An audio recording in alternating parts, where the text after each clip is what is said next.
বিজেপির বাংলার নেতাদের প্রতি আপনার কি বার্তা হবে, যেখানে বিজেপি বাঙালিদের বলছে এই দিন তোমরা মাছ খাবে না, মাংস খাবে না, খেলে তুমি হিন্দু নও? রাজনৈতিক নেতারা তাদের রাজনৈতিক গণ্ডি বন্ধনের মধ্যেই থাকুক, তারা কোনো ধর্মীয় সিদ্ধান্ত দিতে যাবেন না। তাতে ধর্মের হানি হচ্ছে, যার জন্য এখনো পর্যন্ত পশ্চিমবঙ্গের আপামর হিন্দু তাদেরকে অন্তরের থেকে গ্রহণ করতে পারছে, তাদেরকে মানে বিজেপিকে। অবশ্যই তাই। কেন?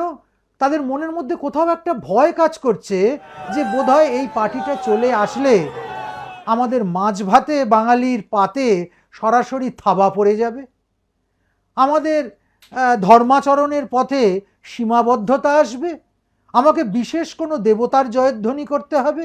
নবরাত্রি বাংলার সংস্কৃতি নয়, হনুমান চালিসা বাংলার সংস্কৃতি নয়। এটা বুঝতে হবে। জোর করে বাঙালির ওপর কিছু চাপিয়ে দেওয়া যায় না।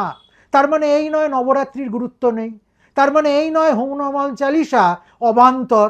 সবটাই ঠিক, সবটাই ভালো, কিন্তু বাঙালির জন্য কোনটা ভালো সেটা বুঝতে হবে, যেটা বুঝেছেন স্বামীজি।